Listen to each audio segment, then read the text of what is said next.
L'alliance du savoir-faire. De la passion au service d'une expérience culinaire. Bienvenue.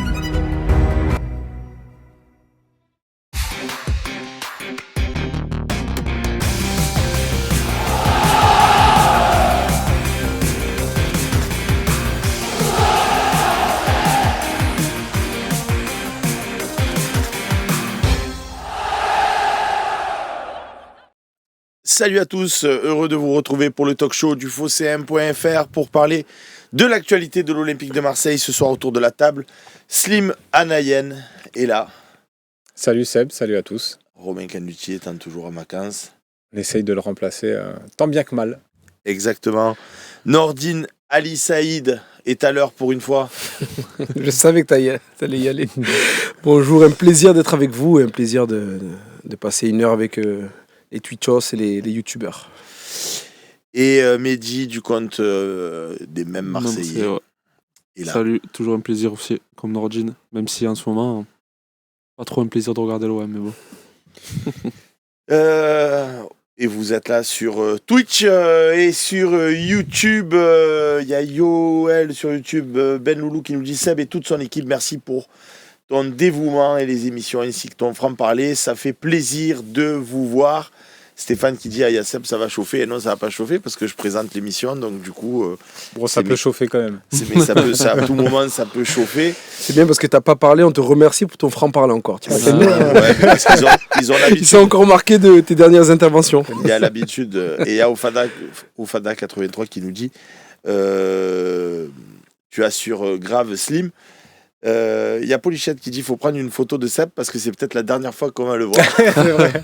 Parce que pour ceux qui ne sont pas au courant, et contrairement à Bengouz qu'on embrasse, qui dit je vais me faire curer si on ne gagne pas, tati tatata, moi je l'ai dit, si on ne gagne pas samedi contre Montpellier, je ne présente plus aucune émission jusqu'à la fin de l'année. C'est comme ça. C'est même pas une grève, Et le pire, c'est qu'il l'a fait l'année dernière et il a tenu parole. Ouais, il est capable, il tient parole. J'ai tenu parole. C'est-à-dire, j'avais dit si on gagne pas Lyon, j'étais sûr qu'on allait gagner Lyon. J'ai dit si on gagne pas Lyon, mais là c'était au milieu de la saison, donc voilà, c'est embêtant. Un peu déconné. J'étais au embêtant. stade de regarder le match, je me disais pourquoi je dis ça en fait. Après on a gagné, j'ai fait. Surtout pour la gestion des équipes, après que je sois là ou pas là, c'est pas bien grave. Mais là pour le coup, non, si on gagne pas à Montpellier. C'est pas possible et d'ailleurs ça va de pair avec la première partie de cette émission. Je vais vous donner la parole à toi Mehdi et à toi Nordine, puisque Slim on l'a entendu ce matin dans l'OM au café. Est-ce qu'on a le droit non, Jacques de Saint-Jean, je serai plus présent du tout, ni à la présentation, ni à rien du tout. Je viens plus, voilà, jusqu'à la saison prochaine. Je l'ai dit, je le ferai. Mais bon, j'ai pas trop de doutes. Est-ce qu'on a le droit, Mehdi, d'être optimiste ? Est-ce qu'on a le droit d'être optimiste ou pas du tout ? Franchement, merci Mehdi. Non, si on parle globalement, moi je te dirais que non. Après, si on parle sur le match de Montpellier, au vu du niveau qu'ils ont, j'ai envie de dire oui, j'espère que oui, j'ai envie de te voir encore jusqu'à la fin de l'année, tu vois. Donc, mais bon, c'est quand même là, sur l'année, je crois que c'est la pire équipe Montpellier du championnat en termes de points, d'efficacité, de tout. J'ai envie de te dire, on est à la maison, il faut se relever un peu le niveau et gagner. Donc oui, j'ai envie d'être optimiste. Ça, c'est sûr.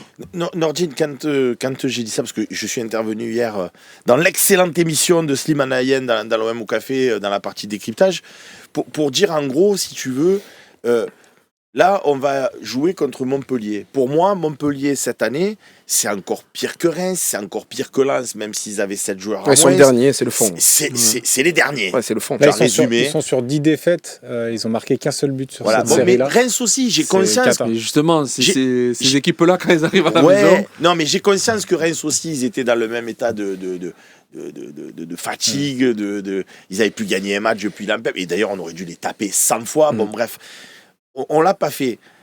Mais là, Nordine, je veux dire, Montpellier, Ils sont en crise structurelle avec leur président. Ferry, la dernière fois, au micro de DAZN ou de Beansport, je ne sais plus C'était lequel. DAZN, ouais, c'est ça. C'était DAZN. Ils lui ont dit oui. Le président a dit que l'année prochaine, grande lessive. Du coup, il a dit ah ouais, il a rendu le micro, même pas il a parlé. Je veux dire, nous, on est dans un état de fatigue important, mais eux, ils vont en Ligue 2 de toute manière, tu vois. Donc, est-ce que raisonnablement, Nordine, on a le droit de se dire on va battre Montpellier et arrêter de se la jouer à la victimisation permanente parce qu'on a battu Toulouse. Contre Monaco, on a vu une première demi-heure où franchement, j'ai pas vu Monaco. J'étais au stade, Monaco, pardon, je les ai pas vus. Après, on a pris un but. Voilà, j'ai vu le match du Real hier, vous l'avez vu comme moi contre Arsenal. Les mecs qui prennent un penalty, je sais toujours pas pourquoi, parce que Courtois, il a le ballon dans les mains. Il y a une fois, tu as 10 mètres de ça, et la VAR intervient. Oh, l'autre, il est tombé. Ah ouais, l'autre, il est tombé. Il fait pas action de jeu, il fait action de rien, penalty. Par contre, sur Mbappé, de l'autre côté, l'autre, il dit, le Texier, notre ami de Texier, il dit penalty, il revoit les images. Ça a duré 120 ans. J'ai eu le temps de manger les pop-corn, de me servir 3 Moreas. J'ai eu le temps de tout faire. Ils se sont décidés pour annuler. Tout ça pour dire que s'il siffle un penalty dans le Real, il marque, ça change la dynamique du match. Donc à Monaco, on perd certes, mais on prend un but de gag, on n'a pas trop de trucs. Ou est-ce qu'en fait, Nordine, je suis tombé dans le béni-oui-wisme Non, et que non. je vois pas les mêmes matchs que vous et qu'en fait, je m'invente une vie, quoi. Non, C'est ça que j'ai besoin de savoir. Pour être transparent, il y a déjà les faits. Il y a déjà les 10 défaites consécutives de Montpellier. Tu as déjà eu cette situation face à Reims, ok. Il y a aussi l'équipe de Montpellier qui est au fond du fond. Je crois qu'ils ont 14 ou 17 points de Ligue 1 de mémoire. Je crois que S'ils perdent contre l'OM, c'est fini. Ouais, c'est terminé. Ils ont une équipe où ils ont beaucoup de blessés. Sagnan n'est pas là. Il y aura beaucoup de jeunes qui seront alignés en défense centrale. Ils ont pris Zoumana Kamara pour finir la saison avec un coach qui va essayer de structurer ça, de mettre une idée de jeu, de mettre une intention, parce qu'il n'y avait même plus de l'intention dans cette équipe de Montpellier. Bon, c'est une équipe de Montpellier qui est à la cave. Je pense que je me serais vraiment inquiété si l'OM avait été à la rue face à Monaco dans les 30 premières minutes. Dans les 30 premières minutes, voire les 40, même la première mi-temps, j'ai vu un OM cohérent. J'ai pas vu un OM, attention, j'ai pas vu un OM qui marche sur l'eau, mais j'ai vu un OM qui était quand même cohérent dans ses sorties de balles, qui a réussi à amener le ballon devant le but de Monaco, qui a eu des situations. J'ai pas vu un OM à la rue. Après, oui, est-ce que l'OM a des problèmes? Bien sûr, l'OM a des problèmes défensifs, mais maintenant, si on prend le contexte et si on est tout simplement froid, l'OM, pour moi, il faut être optimiste. Si on n'est pas, si les supporters, les suiveurs, les joueurs ne sont pas optimistes avant d'affronter Montpellier, et moi je dis pas optimiste pour ce samedi, tu es optimiste pour la 3e, la 2e place, parce que quand on prend le calendrier de manière plus large, tu reçois 2 fois Montpellier-Brest. Après, il y a le match face à Lille qui peut t'inquiéter, mais bon, Brest, tu vas au Havre, tu joues le Havre après, tu joues Rennes, ça va quoi. On est d'accord, Slim, pour dire quand je parle d'optimiste, là on se voit la dernière fois. Par téléphone et tout, là, on est ensemble sur le même plateau. Quand je dis je suis optimiste, j'ai conscience, franchement, je le redis, je pose mes coronesses. Si on gagne pas dimanche, j'en ai marre de l'OM. J'en ai marre.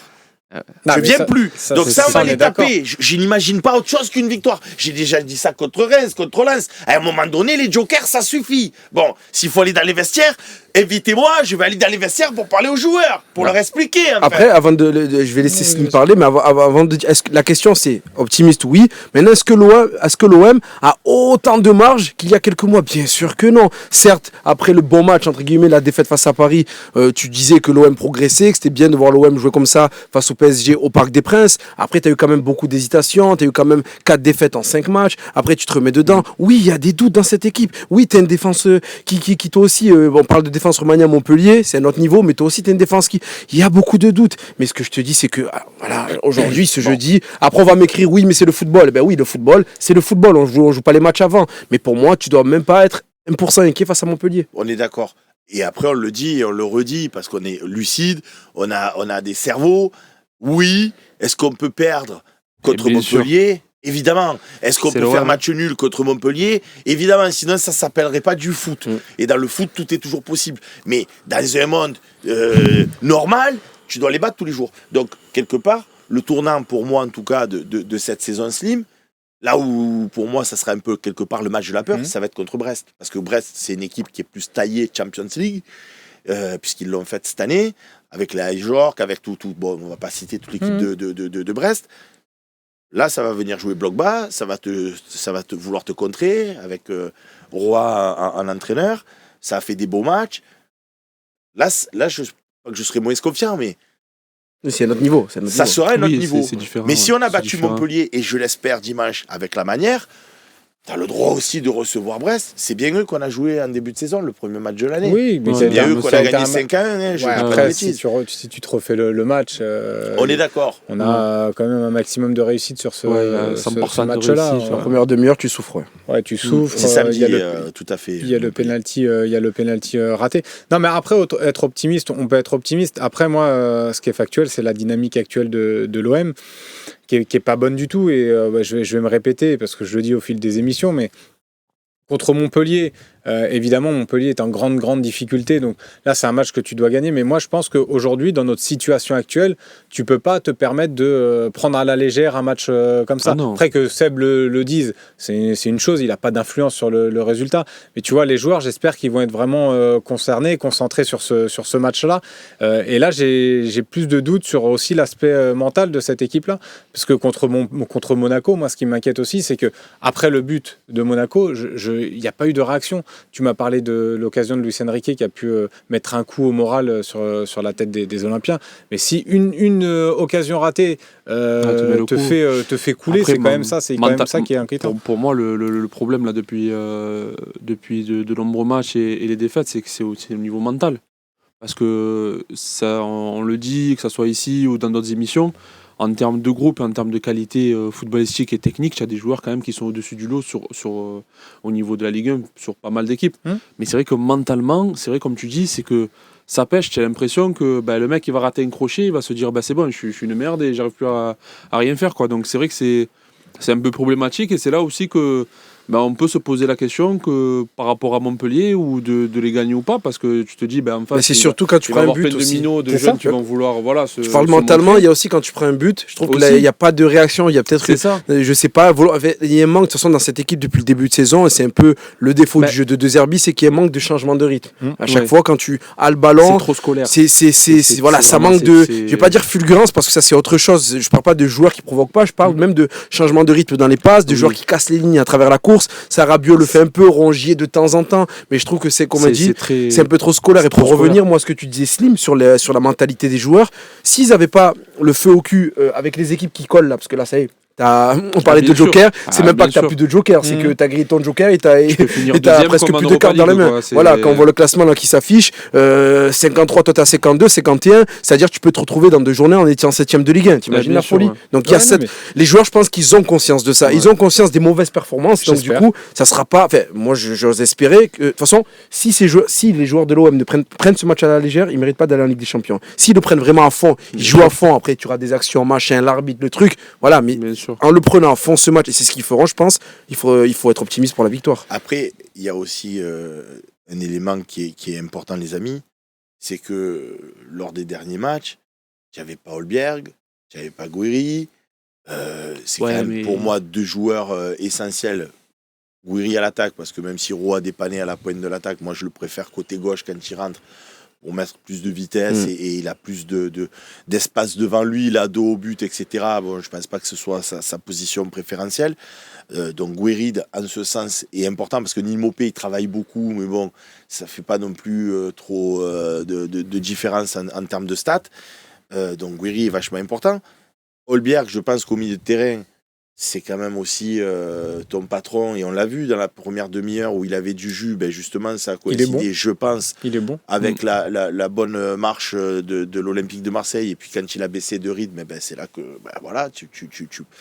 Donc rien que ces 2 joueurs, Benasser qui peut-être va enfin monter en régime, donc dans l'optimisme à défaut des adversaires. D'un côté, il y a les adversaires, mais de l'autre côté, comme tu le dis Slim souvent, on a plus peur de l'OM que d'autres choses en vérité. Oui. Mais un OM avec Holberg, un OM avec Gouiri, un OM avec peut-être Benasser, même s'il rentre en cours de jeu, mais qui a envie, qui est déterminé, qui fait des gifs comme il pouvait le faire au Milan ou dans sa carrière, c'est autre chose qu'un OM qui a pas tous ces joueurs-là. Non, mais bien sûr. Mais moi, je pense que aussi, il faut qu'ils arrivent à amener un peu de sérénité. Là, dans ce moment, tu vois, parce que je trouve qu'ils se mettent aussi le feu un peu tout seul. Ça a été un petit peu le fil un petit peu de la saison. Je trouve sur beaucoup de déclarations, des fois, je trouvais qu'on se mettait un peu le feu trop facilement. Là, dans ces moments-là, il faut que De Zerbi aussi arrive à amener de la sérénité et s'appuie sur ce qui a été bien fait aussi cette saison-là, parce qu'il y a quand même des matchs, parce que là on est aujourd'hui beaucoup dans la critique de l'OM et du jeu, mais il y a quand même des matchs sur lesquels tu peux t'appuyer. Il y a eu la victoire contre Saint-Etienne, qui était un adversaire assez faible au Vélodrome, mais qui était plutôt bon. Face au Havre aussi. Face au Havre. Il y a eu le match contre Lyon. Moi je trouve que le match contre Lyon a été très bon, même si la décision s'est faite un peu tard. Mais tu vois, il y a pas mal de matchs sur lesquels tu peux t'appuyer et essayer de redonner confiance à ton groupe. Là j'ai l'impression qu'on se tire tous un peu dans les pattes, qu'on cherche des coupables, la taupe, pas la taupe. Enfin, tu vois, il faut amener un petit peu de sérénité aussi autour de l'OM, et dans ce sprint final-là, finalement, c'est aussi l'expérience qui va compter.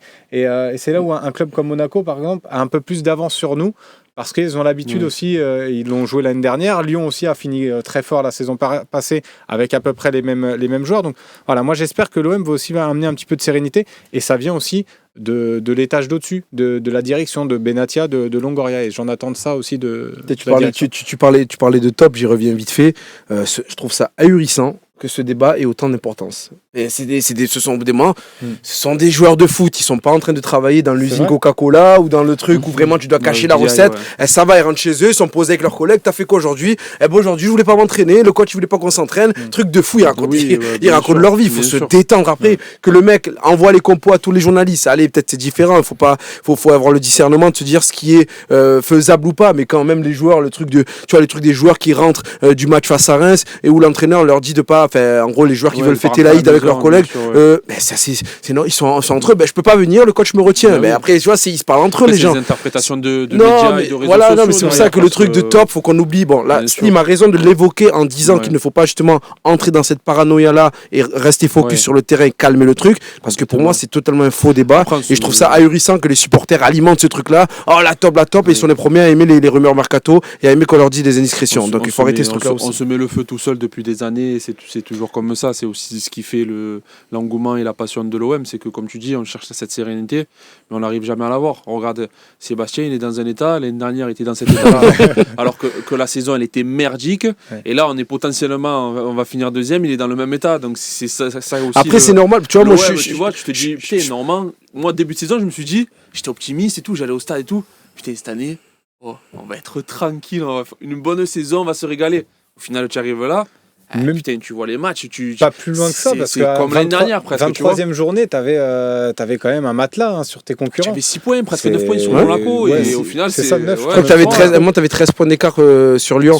Après c'est normal que quand tu poses la question, c'est normal que tu t'inquiètes sur la série, sur la séquence du moment. Elle rassure pas par rapport au résultat, et surtout tu parlais de calme, moi je vais revenir un peu sur le jeu. Moi ce que j'ai pas aimé à Monaco, c'est le côté, bon, on est mené 1-0, au lieu de se dire on va essayer de jouer plus simple, tu vois là t'étais trop dans ce truc, c'est bien de vouloir relancer, de garder les principes de jeu, mais je trouve que l'OM par séquence doit respecter le jeu. Il y avait trop d'erreurs de relance, trop d'erreurs défensives. Moi, Murillo en perd une de malade. Rongiaman veut se retourner. Rassure-toi par le jeu, rassure-toi. Je saute une ligne. Moi, j'ai vu l'Inter, tu parlais de Ligue des Champions, j'ai vu l'Inter face au Bayern.